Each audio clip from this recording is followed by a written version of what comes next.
to KP's Kingdom, Cooking with KP. Have you seen that in the supermarket? It's a chicken roast with potatoes and gravy stuffing. I thought that's crazy. Let's try and do it. Let's get on with it. A little bit different, this one. Okay, first thing I've got is I'm using a little stainless steel wok. I can use a whisk in this and it won't scratch it and I won't damage my non-stick surface. Good knob of butter, about 30 grams worth. Around about 3.5 tablespoons worth of plain flour. That goes straight in. We're going to make a roux. So basically cook that flour out like I'm doing right there. We don't want it to taste like flour. We want to make a really nice gravy. So basically we've been cooking that off for about 45 seconds or so. Here I've got a little bit of pre-prepared stock. Just going to put a little bit of that in, and that roux is going to absorb that moisture. And this is the same way that we make our normal bechamel sauce or any of our other creamy type sauces. So as soon as it starts to absorb, just pour a little bit more in, like that. And using a store-bought stock, nothing wrong with it. I know I make my own from time to time. Now I'm going to flavour this up. About a teaspoon of onion powder, same again of some garlic powder that goes in. We've got the heat turned down nice and low. A good dose of ground white pepper, some freshly ground black pepper. Again, I like my gravy to be nice and peppery. Bit of salt, around about a teaspoon's worth, that can go straight in. Now we start mixing all those flavours back into our little bit of a sauce that we've started to create. Starting to get a little bit thicker now. I want to make sure I don't get any lumps, so I'm going to use my whisk. So I'm just going to whisk that mixture in over a low heat just until it starts to thicken. Add a little bit more stock and just keep going until you've got the amount of gravy that you want. It's not very hard to do. I'm going to add in around about 3 potatoes that I've cut into little cubes. Put that straight in the gravy. That is going to sit in the refrigerator for around about an hour so it can cool down a little bit and start to firm up a little bit as well. Okay, so mix that potato through. That's in the refrigerator. Here's our chicken. We've taken our little mixture of potato and gravy, our potatoes and gravy out. Now we have to try and stuff the chicken. It's always good to get someone else to help you with something like this one.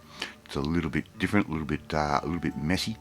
We're going to simply put the bird with its butt up like that. So we're getting our chicken to do its own little yoga pose. Alright, just put your stuffing, the potato and the gravy, straight into the cavity of the chicken. Don't worry if you spill a little bit. It's just going to add to the flavour in the end. Right, so simply just going to put all of that straight in until the bird is pretty much full. Don't worry if you overload it and some of the gravy does come out. It's going to add to everything. I'm going to cook this in an oven dish, not a normal rack type deal that I would normally do with a roast chicken. I'm going to close the back of it up with a skewer.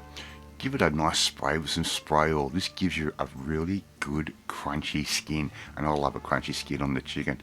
I'm just going to use a bit of all-purpose seasoning. You can use salt, pepper, you can use Old Bay, whatever seasonings you want for the skin. It's the stuffing that is the star of the show on this one. That's a 2 kilo bird, or a bit over 2 kilos, 1 hour per kilo. Here I've got a few carrots that I've just roughly diced or cut. Make them nice and chunky and rustic, they work well. A little bit of olive oil on those is not going to hurt. And we're just going to simply add those in around about an hour before we're finished cooking the bird. The other thing I do is we turn the chicken 180 degrees every half an hour. We end up with a real beautiful even cook. Look at that, those carrots are cooked to absolute perfection. Look at the skin on that bird, it looks amazing. Some of the gravy has escaped, but don't worry, it's covered the carrots and part of the bird really nicely. I'm just going to let that sit for about 10, maybe 15 minutes. Just let it relax. And all we have to simply do now is carve that up and serve that up however we want. I'm just going to cut some drumsticks or thighs off. I love that. Simply break that off, serve it up on the plate however you like. Serve it up with some carrots, a little bit of the extra gravy that's on the inside. There's our potato, Look at that, and they are cooked absolutely perfectly. Love to see you try and make this one at home. Thank you so much for watching this video. I really do appreciate it. If you like this video, hit that like button. Gives me confidence. Should make you feel warm and fuzzy too. Please share this video with all your friends on all platforms of social media. We're trying to get the name of KP's Kingdom out there. Hit that notifications bell. You'll be notified every time a new video goes up.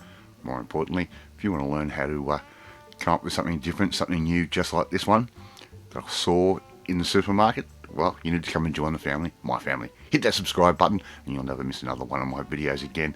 Alright, off to eat this beautiful chicken stuffed with potato and gravy, and I will catch you next time.